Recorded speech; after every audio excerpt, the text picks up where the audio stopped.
Esse podcast faz parte da iniciativa O Podcast é Delas. Saiba mais em opodcastedelas.com.br.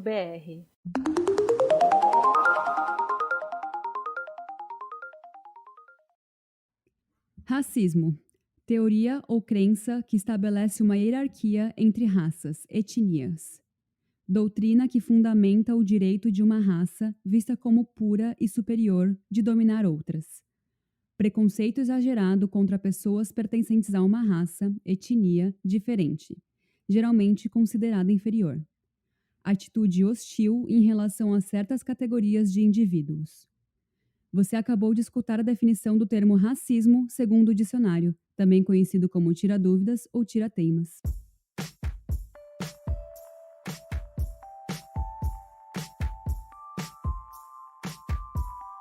Olá, está começando mais um episódio do Dicionário Feminista, espaço para entendermos o significado de alguns termos que a gente tanto ouve falar hoje em dia. Eu sou a Teca Carbonell. E eu sou a Júlia Presotto. Nesse programa, nós vamos para o 6º episódio de uma série muito especial chamada Enciclopédia Feminista. Nela, chamamos convidadas que vão trazer um ponto de vista mais profundo sobre alguns temas que são extremamente necessários, se não urgentes, para serem desmistificados. Hoje vamos abrir a nossa enciclopédia na letra R e falar sobre racismo. É durante os séculos XVI e XVII, período da expansão marítima, que vemos as primeiras expressões do racismo na nossa sociedade. Além do genocídio dos povos indígenas, a escravização das pessoas de origem africana marca o período da conquista do Novo Mundo pelos europeus. Novo Mundo entre aspas. No século XIX, cientistas tentam justificar tais ações através das doutrinas raciais. Estas são pautadas nos estudos de craniologia e dos traços fisionômicos para indicar uma hierarquia racial, na qual no topo estariam os brancos, seguidos pelos povos asiáticos, indianos, indígenas e negros. O Brasil foi o último país ocidental a abolir a escravidão e em 1888 tivemos finalmente a promulgação da Lei Áurea. Porém, não houve nenhuma política pública de reintegração dos negros recém-libertos na sociedade que gerasse condições para que eles se inserissem no mercado de trabalho e na educação.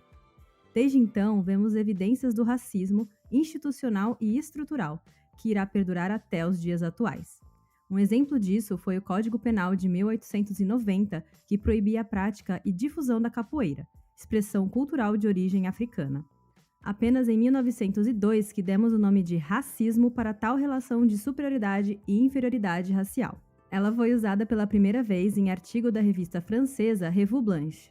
Nesse período, estudos sociais e médicos derrubam de vez a teoria cientificista das doutrinas raciais. O sociólogo e político Florestan Fernandes defende em sua tese intitulada A Integração do Negro na Sociedade de Classes a ideia de que a exclusão da população negra da economia durante o período escravocrata nunca foi superada. Hoje, após um século da publicação da obra de Florestan Fernandes, parece que nada mudou. No dia 18 de maio, João Pedro, de 14 anos, foi assassinado dentro de casa durante uma operação policial no Complexo do Salgueiro. No mesmo dia, Iago, de 21 anos, foi torturado e assassinado por policiais militares em Acari. No dia 20 de maio, durante uma operação que interrompeu a distribuição de cestas básicas na Cidade de Deus, João Vitor, de 18 anos, foi assassinado. No dia 21 de maio, Rodrigo, de 19 anos, é assassinado na fila para retirar a cesta básica durante uma ação policial. Esses são apenas alguns dos casos que foram para a mídia, pois, segundo a ONU, a cada 23 minutos, um jovem negro morre no Brasil.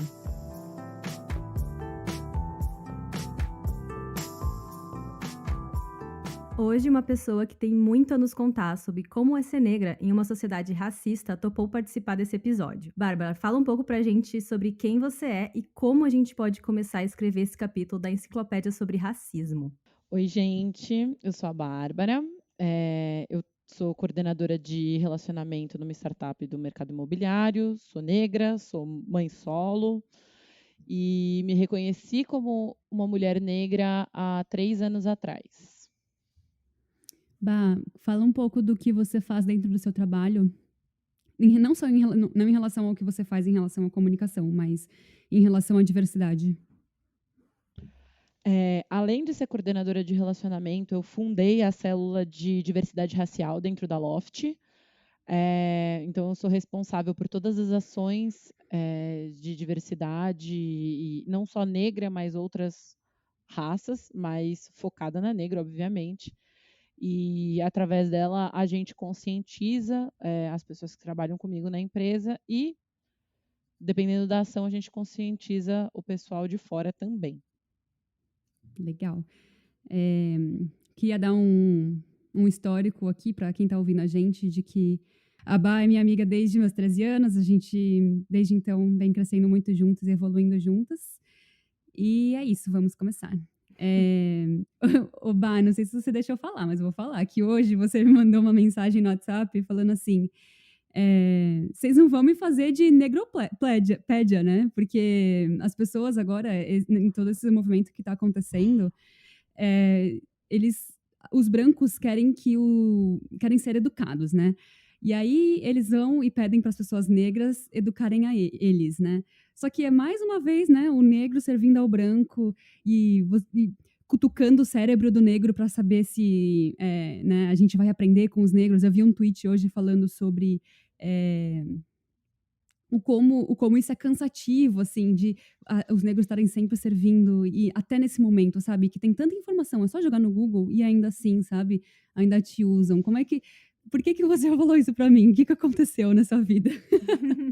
Então, assim, eu tenho o benefício, eu sempre falo para todos os meus amigos negros, ou então rodas de discussão preta que eu tô sempre, eu cresci como uma mulher, uma criança negra privilegiada, né? Eu tenho uma mistura entre minha mãe e meu pai é negro, minha mãe é branca. E meu pai, ele não foi um negro assim completamente desprivilegiado, né? Meu pai fez ensino superior, meu pai sempre trabalhou bem em empresas, teve cargos de importância, e isso acabou, e minha mãe também, então isso acabou me dando oportunidade de crescer em meios privilegiados. Eu estudei em escola particular, assim eu conheci a Ju, a vida inteira, estudei numa faculdade privilegiada, assim, estudei na PUC, e acabei conseguindo ter uma facilidade de entrar em grandes empresas, enfim.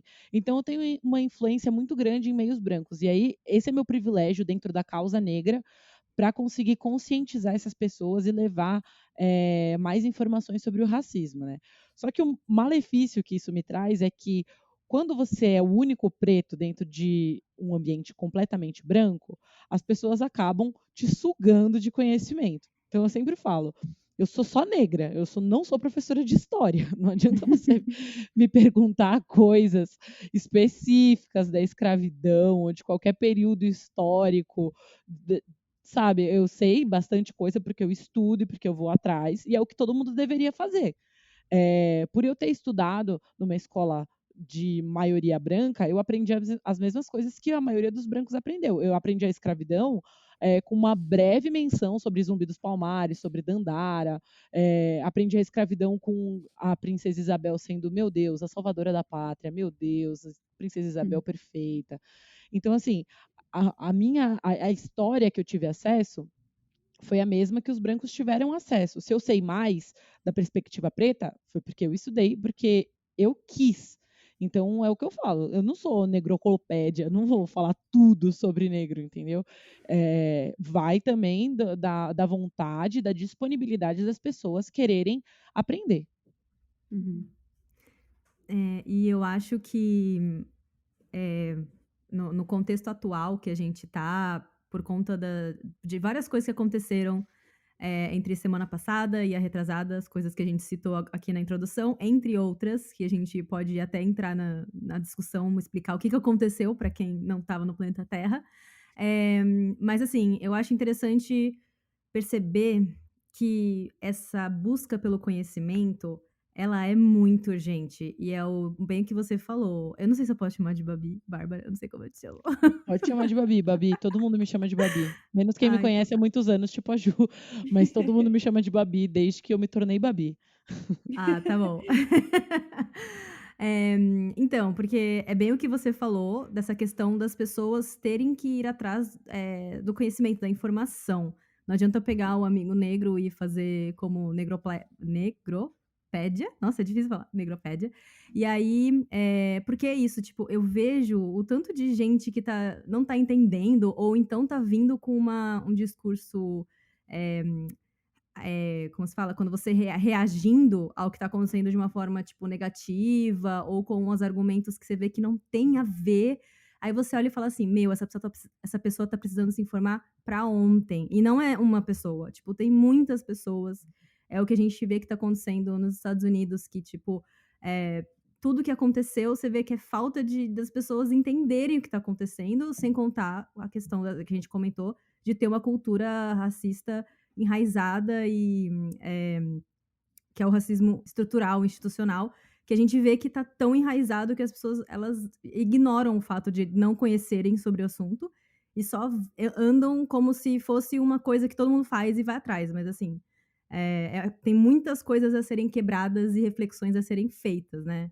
E eu acho que tem tudo a ver com o que você falou de ser uma coisa, uma busca pessoal, não só ficar usando os amigos para tentar buscar informação, né? Cara, eu vi um tweet ontem falando sobre como as pessoas agora, porque esse é um movimento que está acontecendo mundialmente, e aí parece que aprender sobre isso é mais de benefício próprio. Tipo, se eu não aprender sobre isso, aí eu vou ficar por fora, sabe? E a gente sempre tem que lembrar os motivos da gente estar fazendo isso, os motivos dos brancos precisarem entender e aprender mais sobre o movimento, né? Então, eu só queria deixar isso bem claro antes da gente começar a discussão, de que a gente não está aqui porque é moda, a gente está aqui porque é necessário, né? E vamos começar, então, falando sobre o que está acontecendo. Obá, você pode contar para a gente um pouco como que por que esse movimento se tornou tão popular na última semana, que a gente está gravando no dia 7 de junho, só para pontuar. Então, na verdade, o Black Lives Matter existe desde 2013, né? É mais um movimento de direitos civis e existem alguns fatos, e aí a gente precisa grifar algumas coisas históricas para a gente chegar no que a gente está hoje. A morte do George Floyd foi mais uma morte de brutalidade policial em cima de negros nos Estados Unidos, que não são maioria como aqui no Brasil. A população negra nos Estados Unidos é de cerca de 13%, 14%. E se a gente for voltar na história, lá em 1960, entre 1960 e 1970, tiveram grandes ícones, né, dos movimentos negros, como Martin Luther King, Malcolm X, Black Panthers. E o Black Panthers, em específico, era um grupo, era um partido político, né, que tinha alguns insights de Malcolm X, que dizia que a liberdade, Malcolm X defendia o nacionalismo negro, que significava que só o negro pode se defender, só o negro pode se livrar dos preconceitos, do racismo e de todos os malefícios que a sociedade impõe para ele. E também defendia a luta com a luta, né? Malcolm X, diferente de Martin Luther King, não acreditava em movimentos pacifistas. Ele acreditava que a gente tinha que armar a população e defender com violência. E aí veio o grupo de Black Panthers, que era um partido político, então existia uma chapa, existiam propostas, enfim. E aí Black Panthers, Black Panthers tinha 10 ideias que eles defendiam e que eles propunham para serem eleitos, enfim. E uma delas era o fim da brutalidade policial. E isso vocês imaginam, né? Em 1967, 1968, mais ou menos. E se a gente olha o histórico do que aconteceu desde 1967 até hoje, são, sei lá, 52 anos mais ou menos, 53, né? 53 anos. Se a gente for olhar o número de mortes de brutalidade policial nos Estados Unidos, é alarmante. Pode ser que até os anos 2010, por aí, a gente não conseguisse ver isso. Mas como a gente vive hoje a era tecnológica, onde a gente consegue filmar as coisas, onde a gente consegue gravar as coisas de uma maneira muito mais fácil e acessível,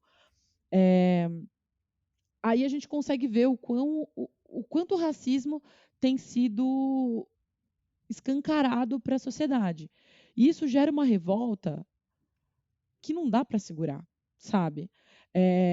O negro vem sendo morto na mão da polícia há muitos e muitos anos, e não só nos Estados Unidos, aqui no Brasil também. A revolta que aconteceu na morte do George Floyd era uma revolta que já aconteceram outras vezes, mas que talvez por a gente estar no momento de pandemia, onde está todo mundo voltado para si, onde está todo mundo dentro de casa, onde está todo mundo reavaliando hábitos, ideologias, reavaliando tudo na vida, talvez tenha criado essa proporção que a morte do George Floyd criou. Sem contar que a gente teve outros fatos que acabaram endossando essa revolta, que foi o posicionamento do governo do Trump, que quando os manifestantes começaram a se revoltar, ao invés dele dar alguma política onde ele demonstrasse justiça, ele acabou mandando a guarda militar para a rua e respondendo os manifestos de revolta com mais violência, policiais armados, os policiais aqueles que tiraram a vida do George Floyd, armados de novo na rua, tentando impedir e censurar os manifestantes, acabou criando uma proporção mundial onde as pessoas estão revoltadas por negro morrer sem nenhum motivo, sem nenhum legado, porque você morre na rua, sem ninguém saber quem você é, sem muita gente saber que está morrendo negro, e de uma maneira brutal, de uma maneira desnecessária. É uma revolta que quando você compara, eu odeio fazer essas comparações, mas eu tenho que fazer, mas quando você compara com qualquer crime de branco, você não vê.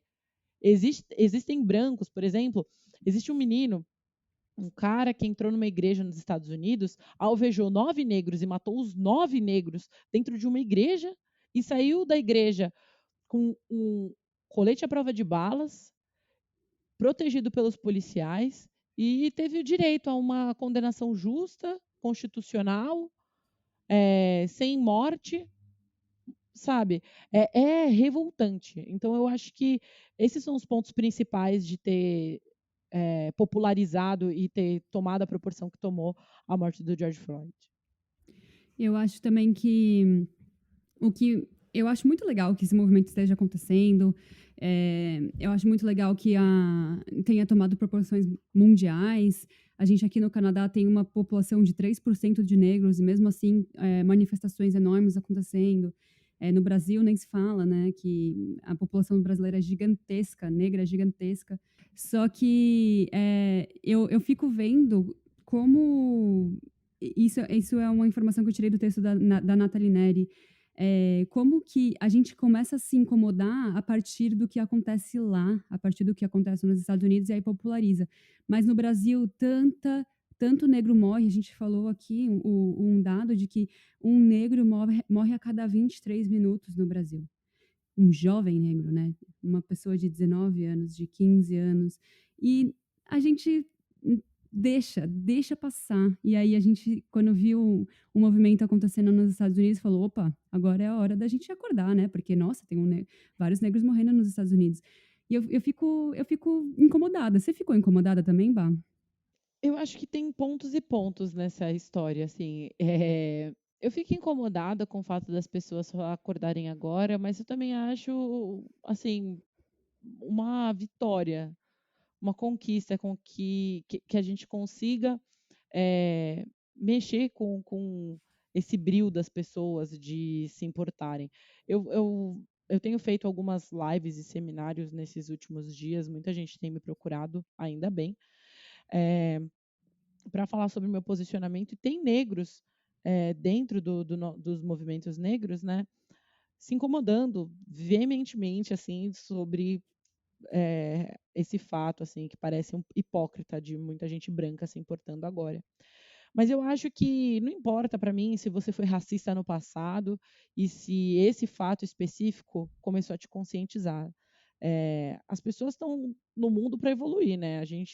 Eu também fiz comentários racistas na minha vida, provavelmente, muito quando eu não sabia que eu era negra, por exemplo. Até hoje, às vezes eu falo expressões racistas. Esses dias eu me peguei falando nas coxas, que é uma expressão racista.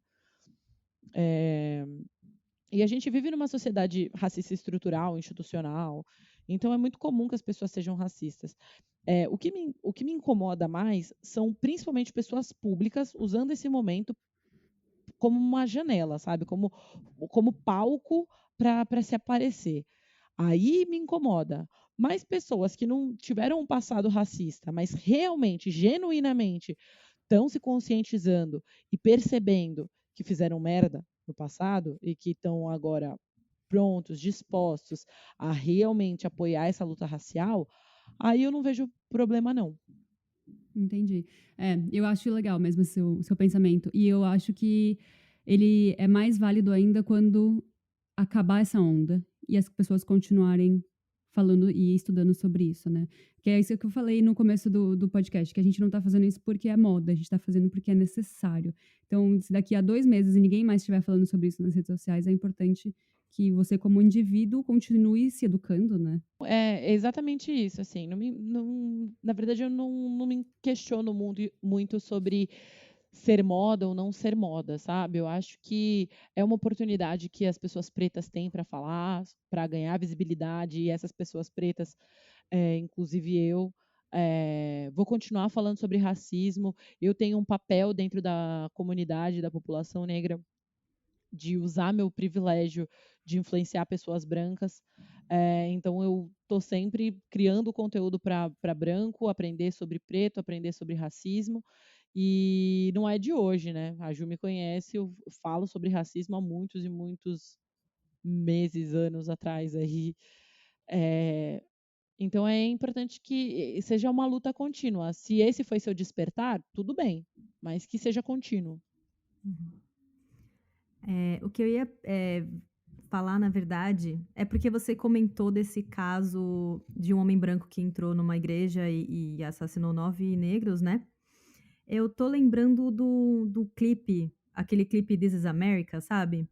Do Donald Glover, que ele lançou. Eu lembro quando lançou em 2018, pelo menos aqui, sei lá, entre os meus amigos, o pessoal assistia em looping esse clipe, porque ele tem várias referências à história de massacre dos negros e situações de racismo que foram para mídia, principalmente americanos, né? Casos americanos, obviamente. Que foram pra mídia e meio que foram esquecidos, entre aspas. E até tem uma parte do clipe em que ele pega uma arma e mata, tipo, tem um coral atrás dele de negros, ele vai lá e mata, assim, com uma arma, que acho que foi referência também a esse atentado que aconteceu, que você comentou. É só porque eu queria dar essa... Eu acho muito legal esse clipe, se alguém ainda não assistiu. Eu dou essa recomendação porque tem um pessoal na internet que até destrinchou, assim, explicou cada coisa que acontece no clipe e cada símbolo que cada coisa está simbolizando ali. E é como se fosse uma aula mesmo, assim. Você aprende várias coisas, é claro, do ponto de vista americano, mas já é o começo, sabe? Para você ir e aí e também já procurando um pouco da história do que aconteceu no Brasil, né? Das coisas que acontecem no Brasil até hoje.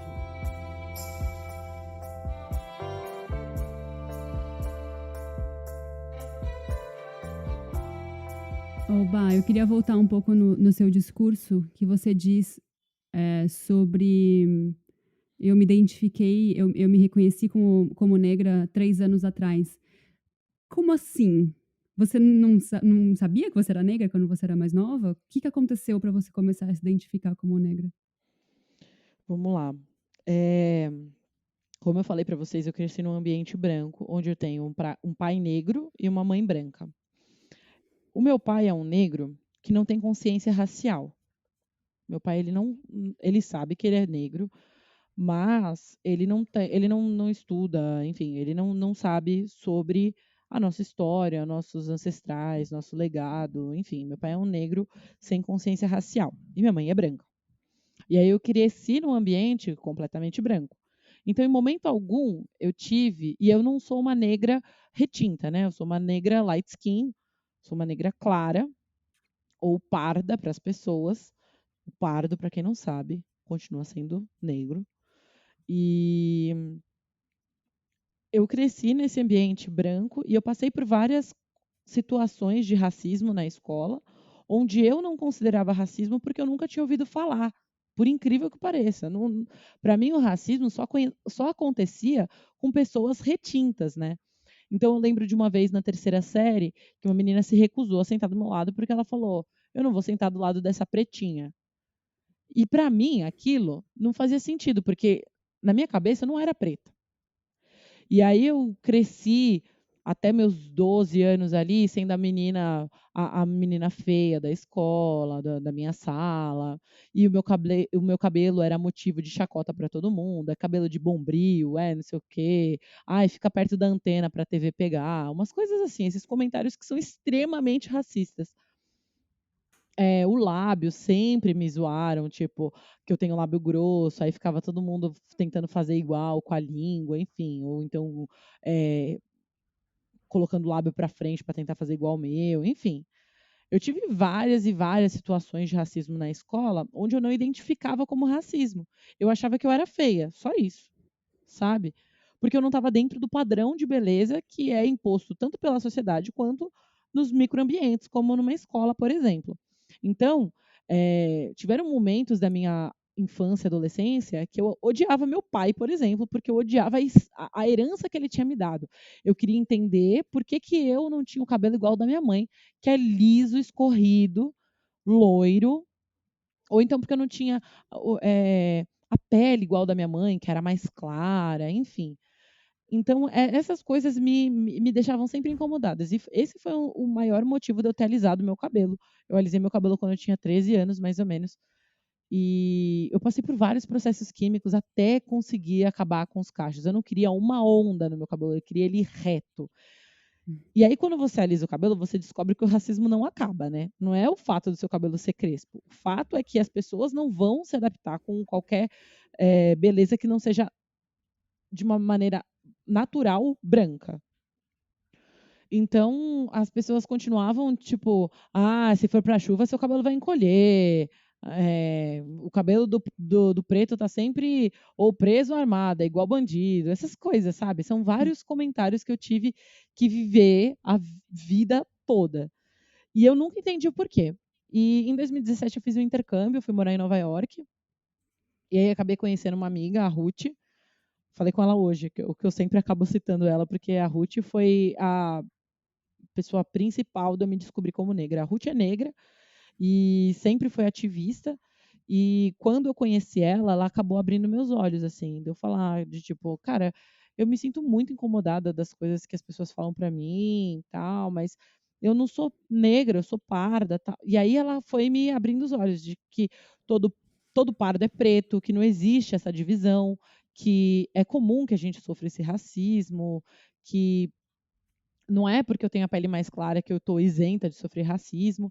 E aí foi quando eu descobri sobre o colorismo, que foi quando eu realmente me aprofundei, porque eu queria. Porque quando você é pardo, você sofre um dilema que você é muito escuro para você ser branco e você é muito claro para você ser preto.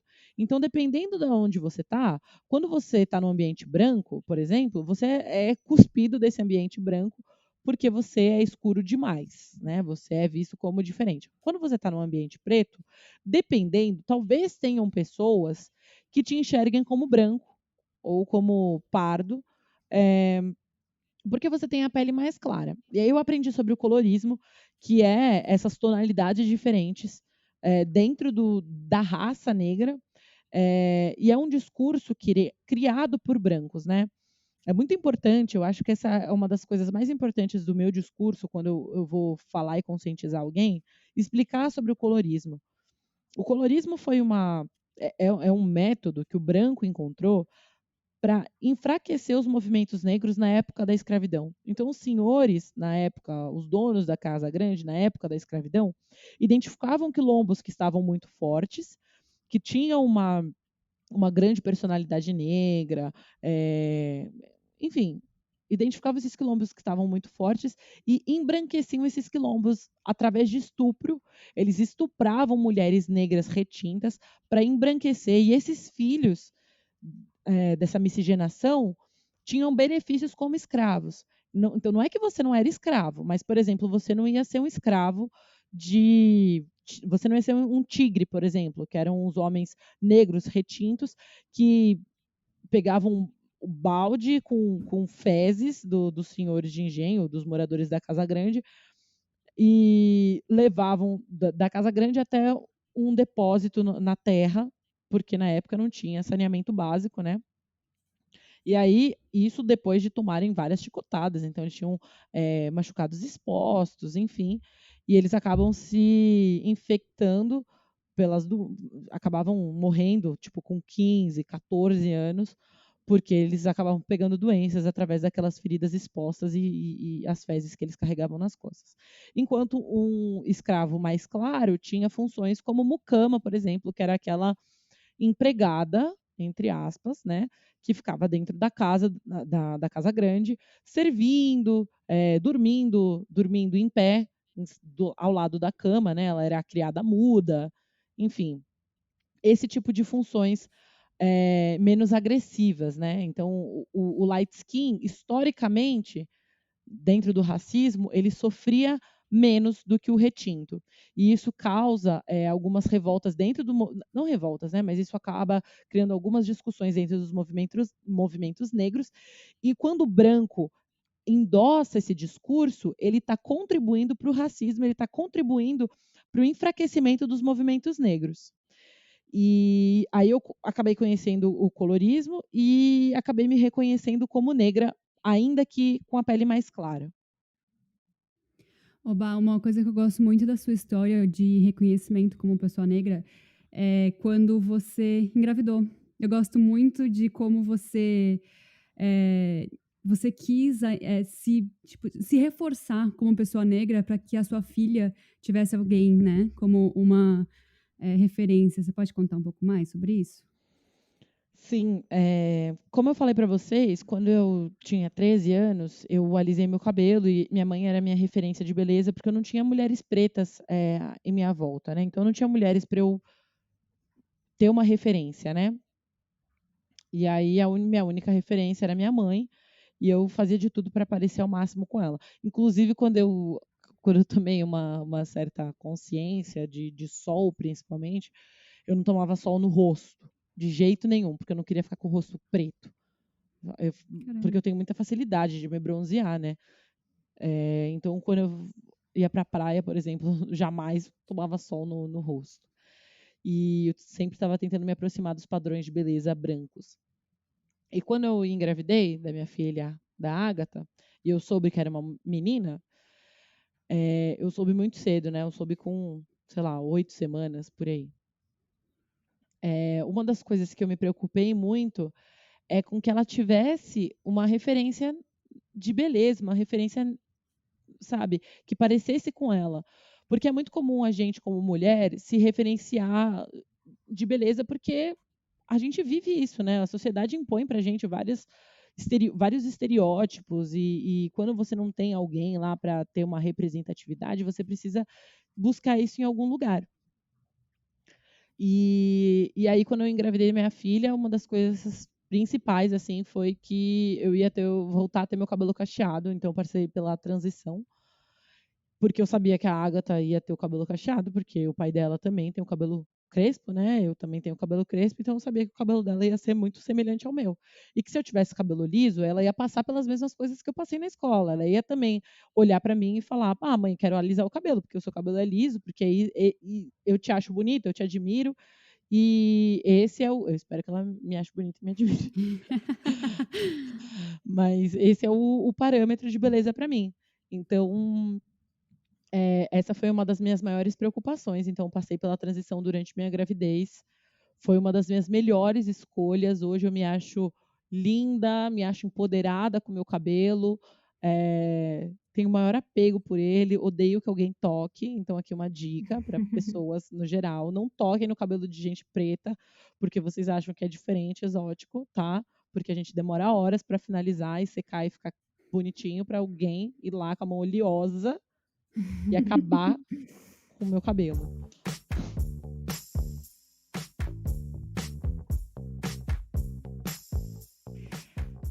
Com esse movimento todo que anda acontecendo, existe sempre uma força que vem ao contrário, né? E essa força que vem ao contrário está dizendo todas as vidas importam. E eu queria falar um pouco sobre isso, porque eu queria muito que as pessoas entendessem que sim, todas as vidas importam, óbvio. Só que nenhuma vida nesse momento vale menos do que a vida do negro, né? O negro é a maioria da população carcerária, é a maioria das pessoas que são pessoas que abaixo da linha da pobreza.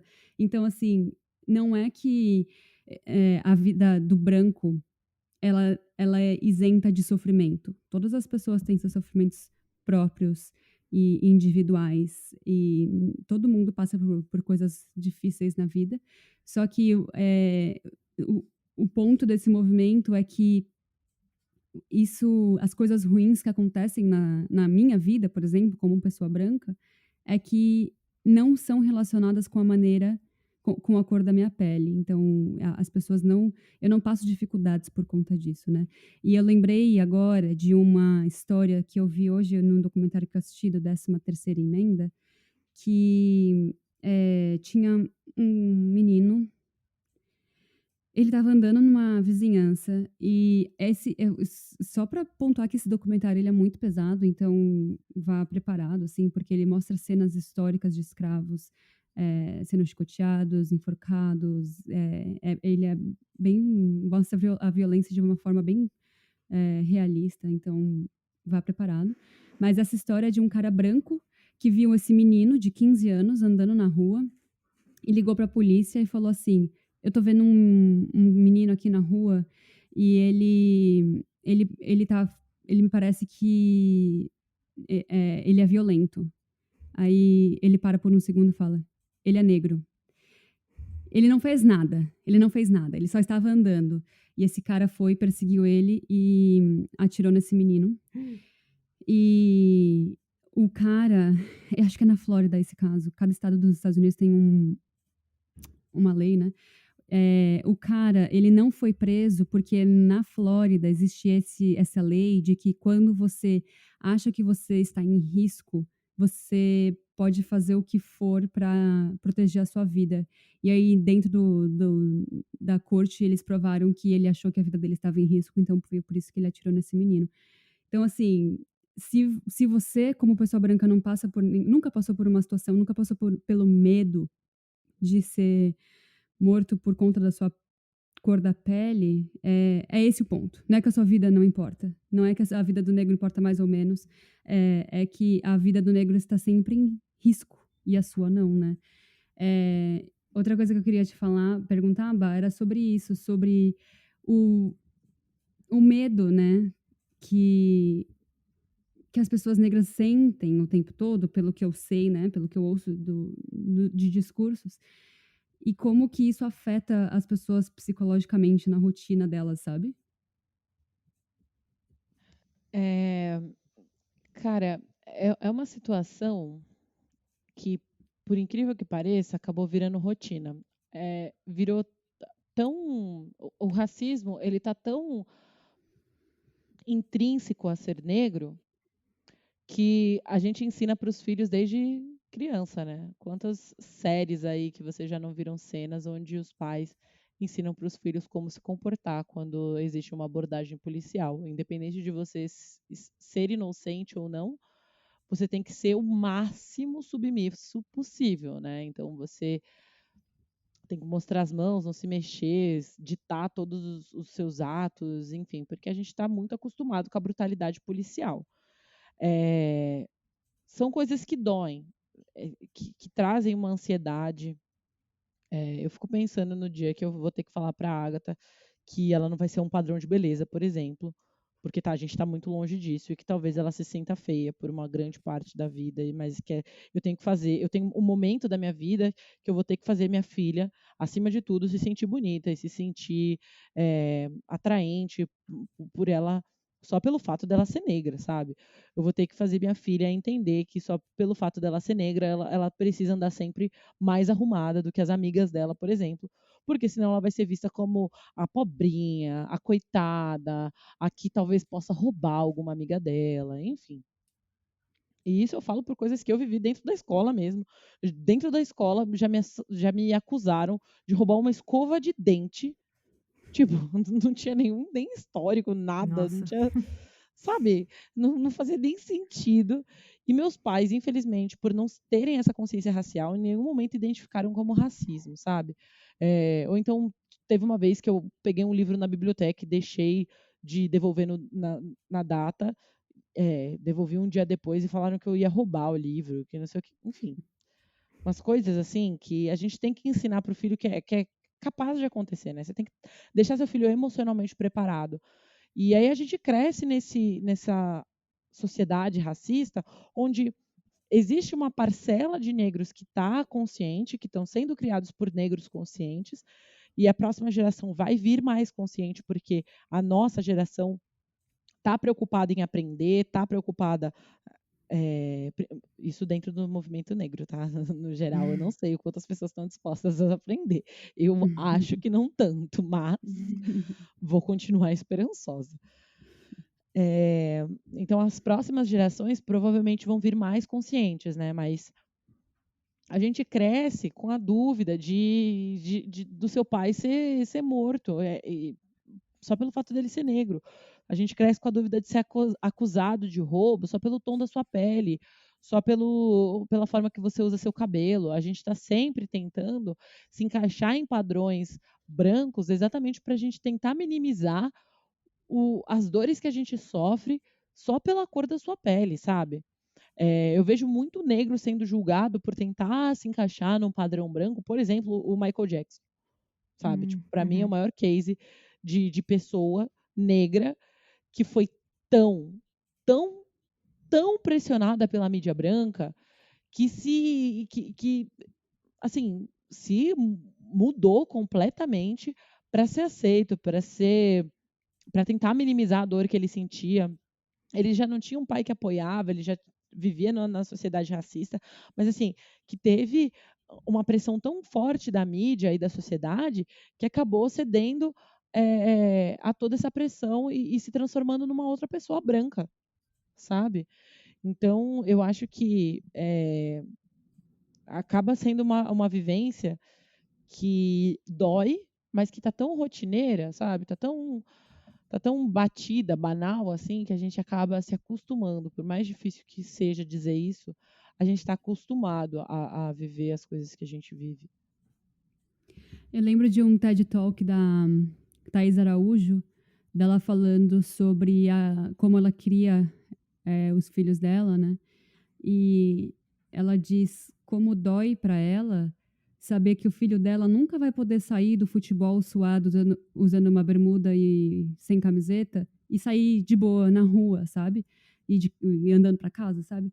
Porque essa pessoa vai ser vista como alvo. E eu acho isso muito importante de frisar.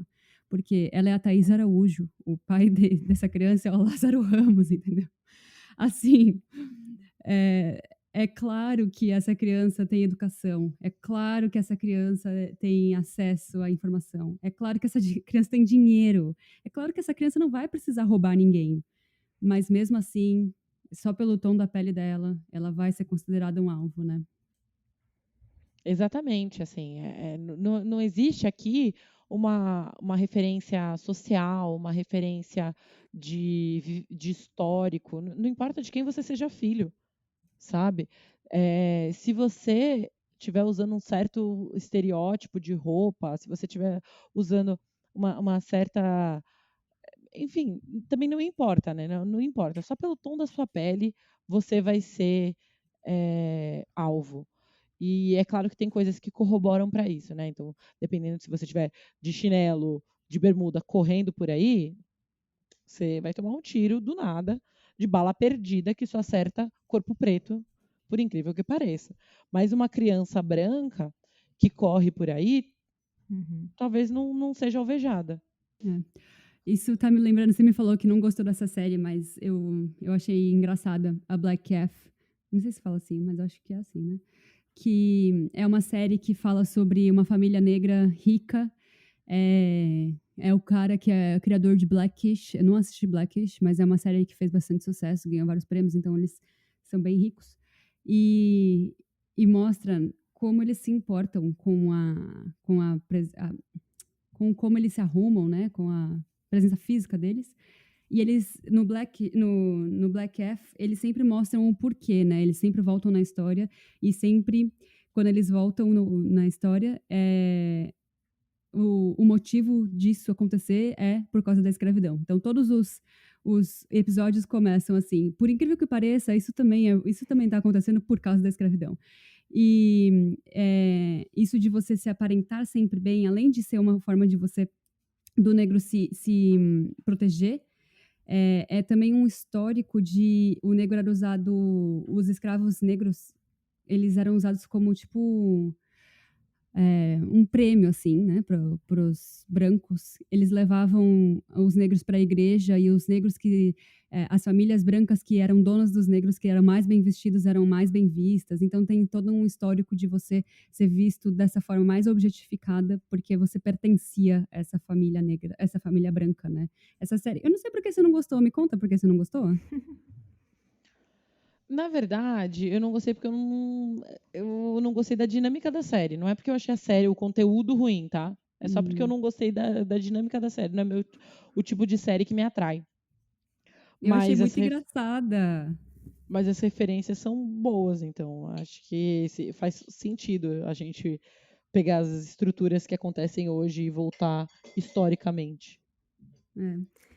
Eu também tô lembrando muito de uma série, Ju, que você me recomendou, que é a Watchmen. Que eu confesso que eu comecei. É porque eu não sou muito fã de super-herói. E eu já tinha visto o filme, eu acho. E eu já tinha não gostado muito. Mas aí eu me rendi e falei, beleza, vou assistir a série. Nossa, eu amei, assim. E é isso que você falou. Eles sempre contam a história, né? É um filme de super-herói, então tem muita fantasia. Só que remetendo a um fato, a origem de toda a história, digamos assim, é um fato que aconteceu, é um massacre real que aconteceu, né, numa cidade dos Estados Unidos. É um massacre dos negros, né? E aí eu acho isso muito legal, porque toda hora remete, e assim, tem todo o arco da personagem principal, que é uma mulher negra maravilhosa, essa atriz também tá numa outra série que você recomendou, Gil, que é a The Leftovers. Ela também tá na segunda ou terceira temporada, acho que, The Leftovers, mas no Watchmen, ela é a personagem principal, né? E ela, nossa, é incrível, e tem tudo a ver com ela voltar no passado dela, no passado da família, da família, né, das origens dela, da onde veio, da questão do massacre e tal, e é tudo muito relacionado. Eu achei muito, muito, muito legal, e me prendeu, porque eu acho que é isso, a gente tem que ver mais referências, né, assim, até como a Babi falou, de ter mais representatividade, de você ver mais negros aparecendo como personagens principais de filmes, como a Ju também gosta bastante, eu também, do Pantera Negra. Mesmo a gente não gostando de super-herói, a gente gosta muito do filme do Pantera Negra. Então, tipo assim, eu acho que é isso, né? E eu também vi nesse movimento que o pessoal tá tendo na internet, né? Teve uma postagem que era livros infantis com personagens negros. E eu acho isso muito legal também, porque eu acho que esse movimento também tem que começar desde o começo, né? Desde de crianças, porque elas são o futuro, né? Então, começar nelas pra gente conseguir abrir, né? Conseguir desconstruir e fazer um espaço mais justo, né? Porque esse que é um desespero que eu tenho, assim, de tipo assim, a gente passa por sofrimentos, como a Babi falou, ela teve os sofrimentos dela durante a infância, a adolescência, e o que me desespera, por exemplo, é pensar nas possibilidades da sua filha passar pelas mesmas coisas. Porque parece que não evoluiu, assim, né? Parece que as pessoas continuam errando nas mesmas coisas.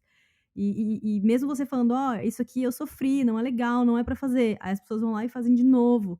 E esse é um desespero que eu tenho, sabe? Do tipo, o que a gente pode fazer, então, para que não aconteça mais, sabe? Então, eu acho, sinceramente e infelizmente, que minha filha vai passar.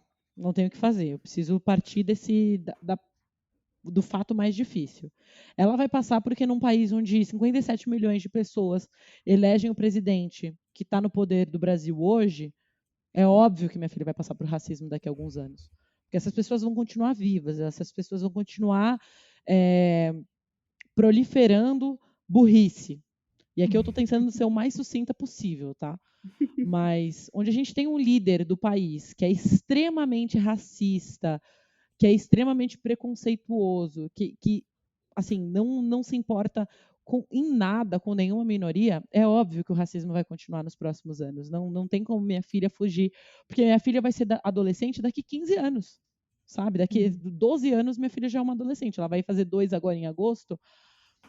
Então, ela vai entrar na adolescência aí com uns 13 anos, 13, 14 anos, por aí. Então, é óbvio que minha filha vai sofrer isso, né? Não adianta. Tá muito cedo. Talvez a filha dela, se tudo der certo e a gente trabalhar bem para isso, talvez a filha dela não sofra, né, minha neta? Ou o filho, enfim.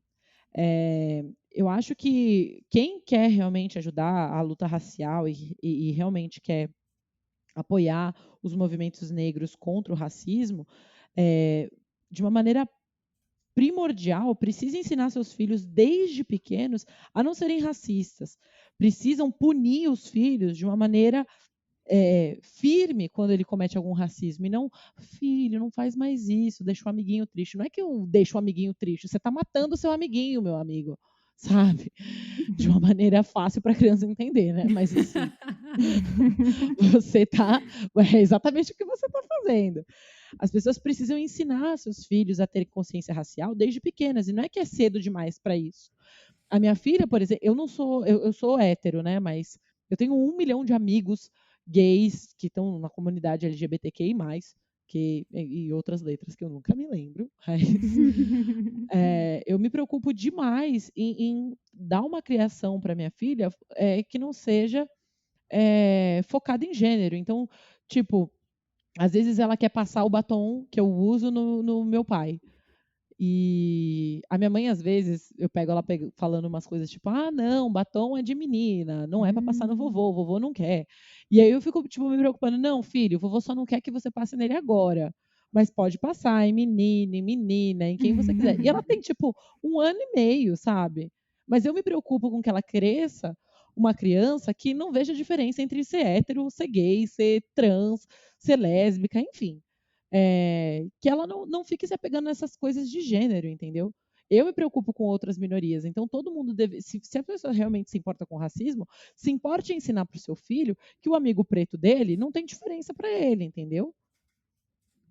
E mais do que isso, né, de convidar esse amigo negro para dentro da sua casa. Porque parece que é sempre distante, né, assim, você vê como... É que, assim, o ser humano, ele se relaciona com pessoas que são parecidas, né, em cabeça, fisicamente e etc. Né? O ser humano é preguiçoso. Então, precisa ter esse esforço, né? Se você acha que seu filho está vivendo num ambiente totalmente branco e hétero, você tem o dever, né, de incluir ele em outros ambientes, porque senão ele vai crescer dessa forma, ele vai crescer sem a visão de mundo tão ampla que é a visão de minorias, e a vida dele vai ter uma visão muito pobre, né? E quem quer ter uma visão pobre do mundo? Eu quero que meus filhos tenham uma visão riquíssima do mundo, né? E outro ponto também que é muito importante, eu falei de Malcolm X no começo do podcast, Malcolm X acreditava em violência resolve violência, né? E assim, essa geração do movimento negro, de jovens, pais, enfim, tem criado um pacto entre a gente de que, cara, meu filho não vai sofrer, não. Meu filho não vai. Eu não tô criando meu filho para ser seu empregado. Vai preparando seu filho, porque se você fizer alguma coisa, ele vai revidar. E eu tenho plena. Não, é sério, eu tenho plena consciência de que a Agatha vai ser criada nisso. Minha filha, se for branco, pode descer a porrada, não tô nem aí. Depois sua mãe resolve. É isso mesmo, mano. Depois sua mãe resolve, não tô nem aí. Porque foi assim que eu reagi. Num certo momento da minha vida na escola branca, quando eu tinha uns 11 anos, eu percebi sozinha que a única forma de eu combater o racismo que eu vivia na escola era sendo agressiva. É que, infelizmente, eu estudei numa escola onde não tinha uma orientação pedagógica, onde não tinha, obviamente, né, porque eu estudei numa escola católica cristã, e para quem não sabe, o cristianismo foi o grande responsável por matar uma pá de negro, né? Então, assim, né? Não quero discutir religião aqui com ninguém, mas não era tudo mil maravilhas. E aí eu estudei numa escola sem nenhuma consciência racial. E aí eu era vilã da história, né? Não podia ouvir as coisas que eu ouvi e meter a porrada em ninguém. Eu amei que você foi ficando arrependeu? cada vez mais brava. Adorei. Eu fico Escalonando. puta com essas coisas. Não podia nem bater nas pessoas. Eu ouvia as coisas que eu tinha que ouvir e não podia nem descer a mão em ninguém, pelo amor de Deus. Não, e eu vou ser do tipo que vai educar, bater também no amiguinho branco. Você vai ser branco, provavelmente meu filho pode ser que seja negro, pode ser que seja branco. Não dá pra saber que minha família é muito uma grande mistura, mas o Vitor tá me olhando aqui. É pra bater mesmo de amiguinho racista, viu? Amiguinha bater. racista, desce a mão. Tem que descer a mão, minha filha. É só assim para aprender. Se tomar um sapeco logo desde cedo, duvido que reproduza de novo. Ai, mas eu só queria fazer uma ponte aqui, Babi, porque você tá falando dessa questão, você falou do Malcolm X, você falou da questão de descer a mão, e eu queria um pouco falar um pouco das reações que estão tendo nos Estados Unidos, a tudo isso que a gente falou, com a questão do pessoal tá quebrando patrimônio particular das pessoas, lojas, etc. E o quanto as pessoas estão. Como que as pessoas estão reagindo a isso? Do tipo, mas precisa, né? Mas poxa, não dá para não dá para resolver na conversa. Eh, e eu não sei, assim, eu acho que você, né? Você consegue explicar até melhor do que eu, inclusive, mas eu acho que não, a conversa já foi, a conversa já tá rolando há muito tempo e não tá resolvendo, né? Então, como eu falei para vocês, a gente tem 2 percussores nos Estados Unidos, principalmente. A gente tem vários no movimento negro. Nem falei do Mandela, por exemplo, que ficou 27 anos preso só por conta do apartheid. Mas nos Estados Unidos a gente teve Martin Luther King e Malcolm X, e a gente tem grandes seguidores deles até hoje, né, dos ideais que eles defendiam, ambos assassinados, tá? Só queria deixar bem claro aqui. E a gente tem ainda grandes seguidores deles. E Malcolm X defendia a violência contra a violência e Martin Luther King não. Martin Luther King defendia o pacifismo, ele falava que o boicote em massa era muito mais eficaz. E eu acho que para algumas situações, eu vou usar como exemplo o Instagram de uma racista que caiu recentemente, que falou que o racismo existia porque a maioria dos crimes era cometido como negro, era cometido por negros, realmente, né, minha filha? Você pode ver que a Primeira Guerra Mundial, a Segunda, Cruzadas, todas as lutas raciais, todos os genocídios históricos foram iniciados por negros, né? Acho que não, acho que foi por branco mesmo, não é mesmo, querida? E aí, um youtuber negro, né, comediante negro, falou que ele não ia ficar na plataforma enquanto ela estivesse no Instagram, né? Não cabia o perfil dele e o dela no mesmo ambiente. E aí muita gente começou a pedir em massa e o boicote pacífico gerou mais resultado. Eu acho que hoje a gente pega alguns ideais de Martin Luther King e aplica nas situações que a gente tem hoje, por exemplo, na internet, é muito mais eficaz o boicote pacífico da gente só ir lá e tomar uma ação do que a gente ir na casa dela e quebrar a cara dela, por exemplo, tá? Mas no caso das manifestações, e aí tende mais para os ideais do Malcolm X, a gente precisa entender aqui alguns pontos. No começo do podcast eu falei que as pessoas estão extremamente revoltadas, né? Os pretos estão extremamente revoltados, porque a gente não vem sendo ouvido. Não é que, tipo, do nada a gente acordou num belo dia e falou, vou botar fogo num prédio. Não é isso. É tipo, são anos e anos de luta, de falar, de injustiça. E aí a gente parte de um sistema, tanto nos Estados Unidos quanto no Brasil, que ele é igualitário, mas não é equitário, sabe? Ele não é injusto uma pessoa que foi libertada da escravidão há 128 anos atrás pagar o mesmo imposto que um branco que sempre teve privilégio. Isso não é igualdade. Isso não é igualdade. Eu sou a terceira geração livre da minha família. Dá para entender isso? Sabe? A mãe dos meus avós, os pais dos meus avós eram escravos. Sabe? Não é possível que as pessoas achem que é normal o preto pagar o mesmo imposto ou ter acesso às mesmas coisas de uma maneira que a gente não tente gerar uma equidade entre brancos e negros. Porque a gente começou nessa corrida muito depois. Muito e muito, muito, muito depois. sabe? Então é revoltante. Nenhum patrimônio histórico ou nenhum patrimônio privado onde o preto está pagando o mesmo imposto que o branco, mas sendo muito mais morto e muito menos beneficiado, tem que valer mais do que a vida dele. Eu vou botar fogo em tudo se for necessário. Eu boto fogo até no Museu do Ipiranga. Tô nem aí. Porque, porra, eu tô pagando a mesma coisa. Tô pagando a mesma coisa que qualquer outro branco tá pagando. É muito justo eu botar fogo nas coisas, já que eu não estou sendo beneficiada da mesma maneira que eu estou pagando os meus impostos. Tô Essa é começando a a ficar com raiva aqui, famosa. desculpa. Tudo bem, tô adorando. Mas essa é a famosa reparação histórica, né? É o mínimo, a reparação histórica. É por isso que quando alguém fala de racismo reverso, fala, meu Deus, Eita. racismo reverso.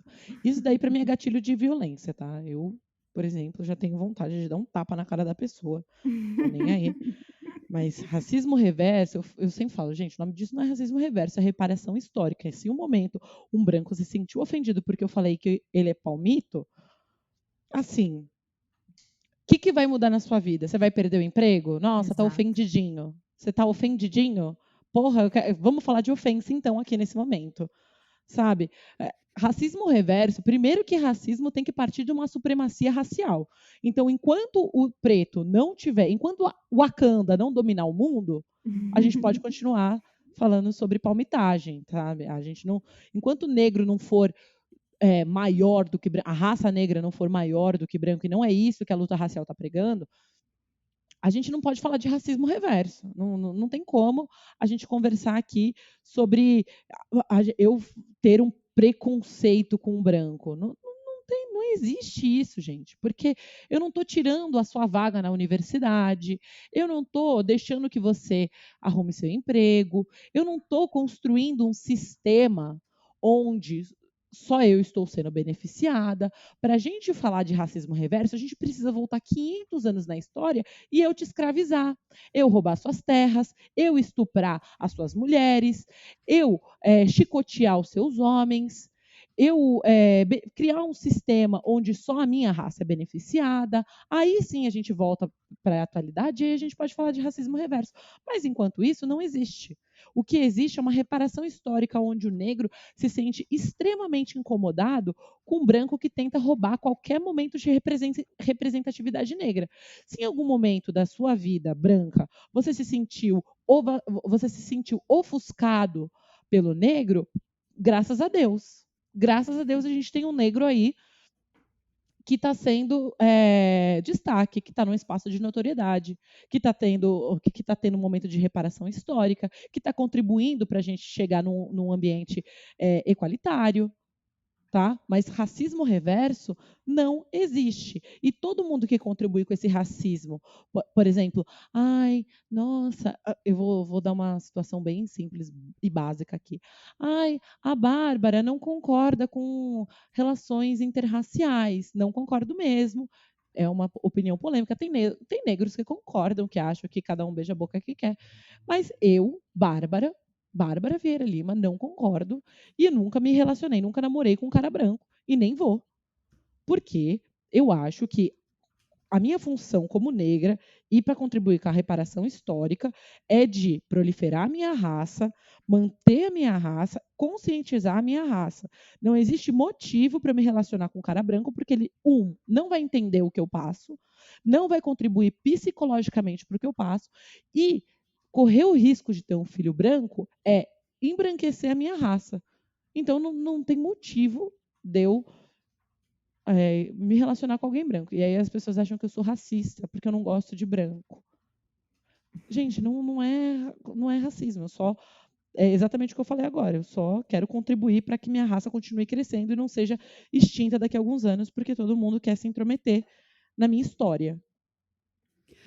Oba, tudo que você estava falando sobre sistema, sobre o racismo sistêmico, tá me lembrando um filme que você recomendou na live que você fez semana passada, que me deixou mal, Bárbara. Eu chorei muito nesse filme. Eu estava sozinha aqui em casa chorando tanto, tanto.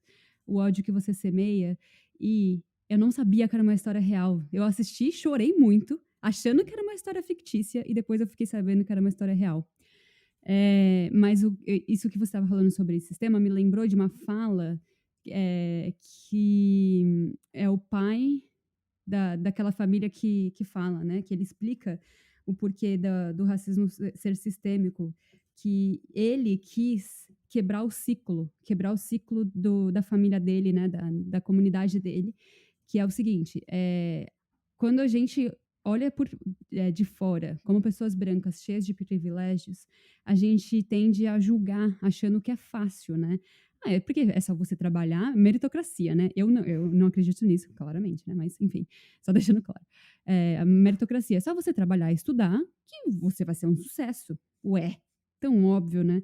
E nesse filme ele mostra como ele teve que lutar para sair desse ciclo de uma família que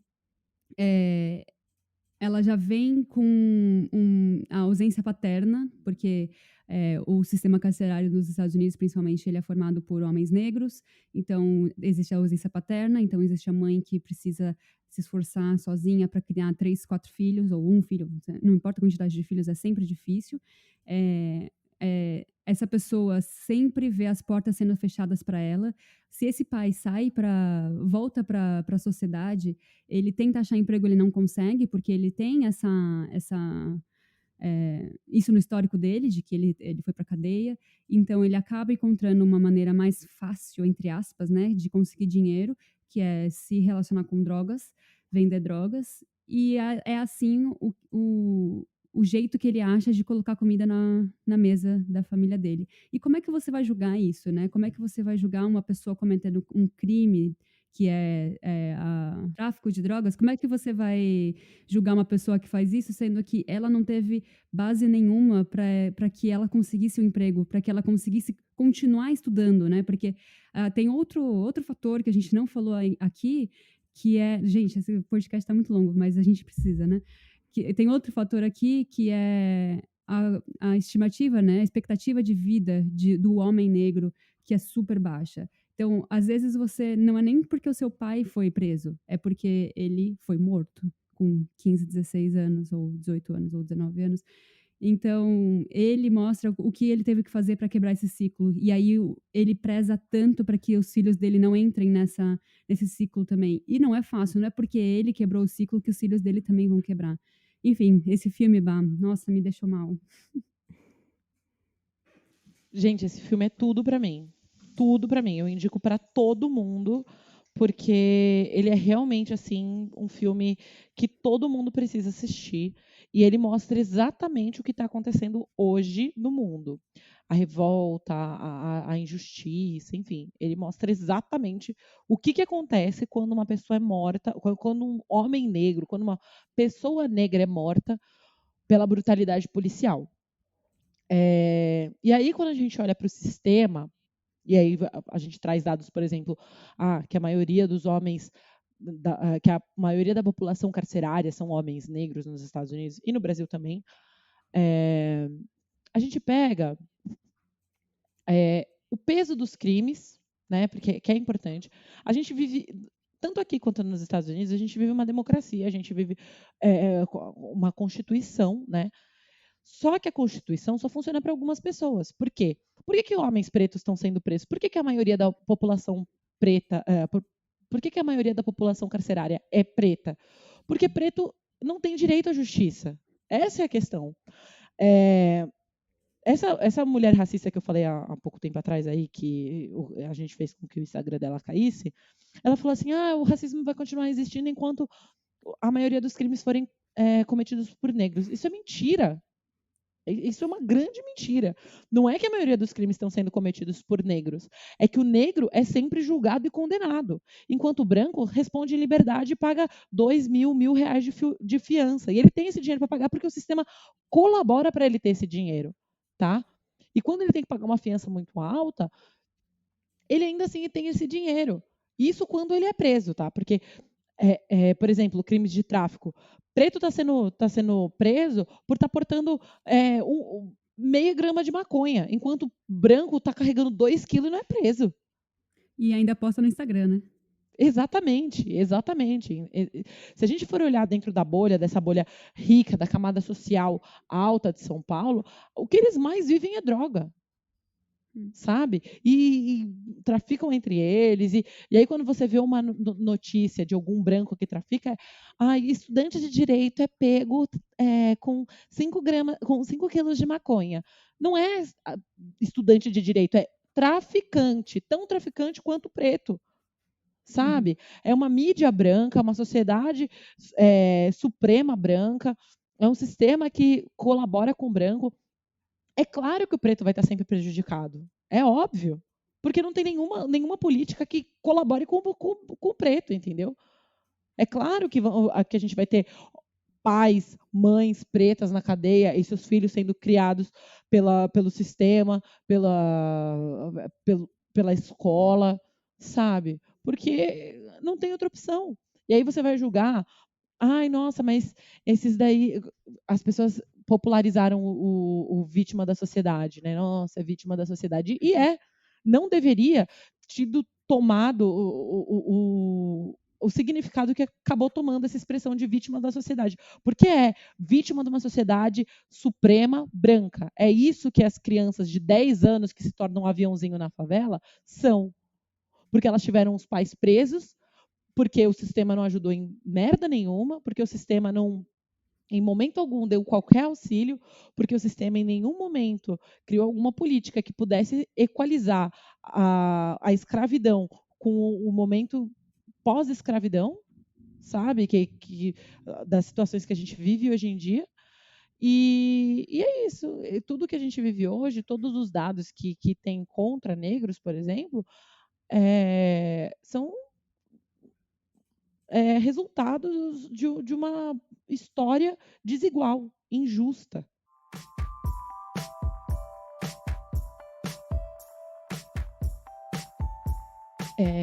Para fechar, eu acho que o que é mais importante nesse momento é que as pessoas que ouçam esse podcast ou que realmente se importem com a luta racial, que realmente queiram mudar o histórico, não mudar o histórico, mas mudar o rumo que o racismo vem tomando na sociedade, se prontifiquem e estejam dispostas a estudar, estejam dispostas a buscar conhecimento para que parem de produzir atitudes racistas. E elas só vão atrás desse conhecimento a partir do momento que elas identificarem o que é racista nela. Então, pessoas, todo mundo que puder, estudem, busquem conhecimento, identifiquem-se como racistas, porque não tem problema você se identificar como racista. Se você se identificar, vai ser melhor para você, vai ser melhor para a sociedade, porque aí você vai conseguir ver o que você faz de racista que colabora com o enfraquecimento dos movimentos negros. Então, essa é a mensagem principal. Estudem, busquem conhecimento onde quer que estejam.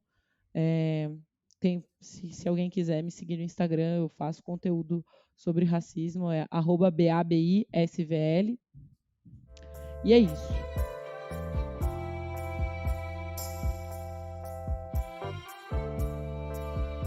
Bom, então agora a gente vai para o nosso momento notas de rodapé, que a gente vai retomar algumas indicações que a gente deu ao longo do episódio e também acrescentar novas indicações de conteúdo, livro, filme, podcast, coisas que você que está querendo fazer como a Babi recomendou, para pesquisar mais sobre racismo, aprender mais sobre a luta antirracista, para você estender o seu conhecimento, né? Se tornar uma pessoa melhor. Quem que quer começar aí? Eu posso falar sobre... Eu já ia falar sobre já ia indicar Black Calf, né? Que é a série que eu falei.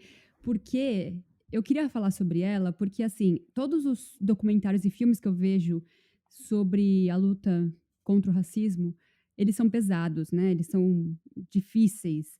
E se você está começando agora e ainda precisa de uma coisa para introduzir, uma coisa mais leve, é uma coisa super legal, assim, episódios de meia hora, Netflix, acabou, sabe? E aí você já aprendeu um pouco, e aí depois você vai se aprofundando. Outra série da Netflix que me fez chorar do início ao fim foi Olhos que Condenam. Você viu já essa, Bá? Não tenho estômago.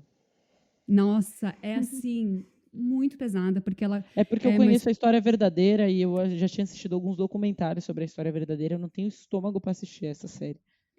Eu não vou dar muito spoiler aqui, mas, assim, é uma história real, né? É da Netflix. É a história da Netflix. É sobre o caso de 13 meninos que foram é, presos por conta de um caso de estupro que eles não cometeram. Então, eu não vou dar mais detalhes, mas eles foram presos por anos, ficaram presos por anos na cadeia, por conta de uma coisa que eles não cometeram. Então, é muito pesada, uma violência cometida contra crianças, né, de 13, 14, 15 anos. E uma outra série que é levíssima, mas que é a minha série preferida de comédia, que é Insecure. Insecure. Eu não sei falar essa palavra. Insegura. Inseguro em inglês, é da HBO. A Bá também assiste comigo essa série. E Essa eu indico, assim, fortemente. Melhor série. Amo. Essas são minhas três. Essa série Insecure é feita pela Issa Rae. Ela faz o papel dela mesma.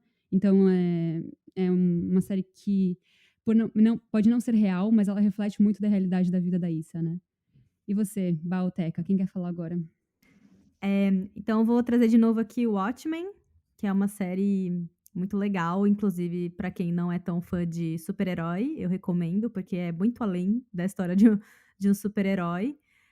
Eu fico triste, porque depois que eu terminei de assistir, eu descobri que não vai ter uma continuação, que eles já falaram que não vão fazer. E eu falei, essa tinha que continuar. Essa é uma das poucas. Tipo, eles continuam uma série de super-herói tão chata, e essa que tinha que continuar, eles não vão continuar. Se um dia eu for rica, eu vou tentar continuar essa série. Com a mesma atriz, inclusive. Mas recomendo super. E eu vou puxar aqui a sardinha pros podcasts, que tem 2 podcasts com apresentadoras negras, que eu gosto muito, que é Ango de Grilo, que é uma mãe e uma filha, inclusive, que apresentam, o que eu já acho só esse fato muito, muito curioso, porque eu fico imaginando eu apresentando um podcast com a minha mãe, ia ser uma coisa doida. Mas não tem nada de doido esse podcast, ele é mega informativo. Elas já são influencers, elas já têm, tipo, vários seguidores, elas já são super importantes aí nas mídias sociais, e aí e elas sabem muito sobre muitos assuntos, nossa, é muito, muito legal escutar, porque você se sente muito inteligente. Elas são jornalistas, né, Teca? Isso. E outro podcast também é o Mas Feministas, que vai gravar com a gente.